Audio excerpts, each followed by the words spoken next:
আগামী যে জাতীয় নির্বাচন ফেব্রুয়ারিতে হবে, সরকার বলছে বাংলাদেশের ইতিহাসে সবচেয়ে ভালো নির্বাচন নাকি 2026-এ সরকার উপহার দেবে। আমরাও এই কথায় বিশ্বাস রাখতে চাই, আমরাও সরকারের কথায় আস্থা রাখতে চাই।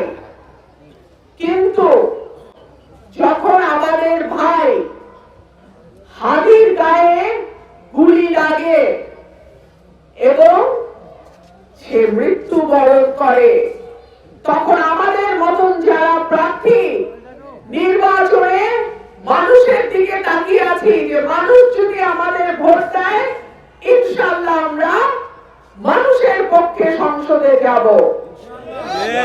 আমাদের মধ্যেও কিন্তু ভয় তৈরি হয়।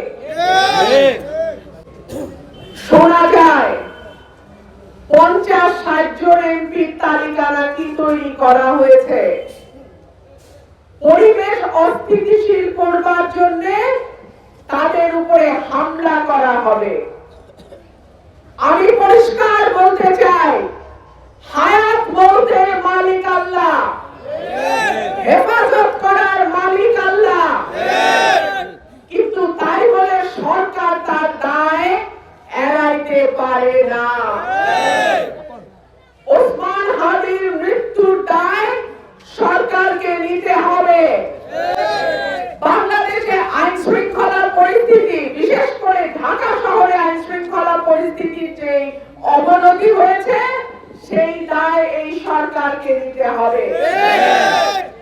এবং আমি সরকারকে আহ্বান জানাবো, জাতীয় নির্বাচনের আগে কার কার বাড়িতে অবৈধ অস্ত্র আছে, কার কার হেফাজতে অবৈধ অস্ত্র আছে, সেইগুলো আপনারা খুঁজে বের করেন। আপনাদের পুলিশ আছে, প্রশাসন আছে, আইন শৃঙ্খলা রক্ষাকারী বাহিনী আছে। যদি 5ই আগস্টের পরে যে অস্ত্রগুলো লুট হয়েছে থানা থেকে, সেই অবৈধ অস্ত্র কারো কাছে পাওয়া যায়, তাকে আইনের আওতায় নিয়ে আসেন। পরিষ্কার বলে দিতে চাই, 26-এর নির্বাচনে যারা প্রার্থী হবে, যারা ভোটার আছে, যারা প্রার্থীর পক্ষে মাঠে কাজ করবে, প্রত্যেক মানুষের নিরাপত্তার দায়িত্ব সরকারকে নিতে হবে। আমার নেতাকর্মী, আমার এলাকার মানুষ তাদের ভালোবাসা, শ্রম, টাকা, পরিশ্রম সবকিছু দিয়ে আজকে আমাকে আপনাদের মাঝখানে উপস্থিত করেছে। সুতরাং আমার এলাকার মানুষের সিদ্ধান্তই রুমিন ফারহানার চূড়ান্ত সিদ্ধান্ত। প্রিয় ভাই ও বোনেরা, আমি যা বলি আমি তাই করি। এটা ভালো হইলে ভালো, মন্দ হইলে আমার কিছু করার নাই।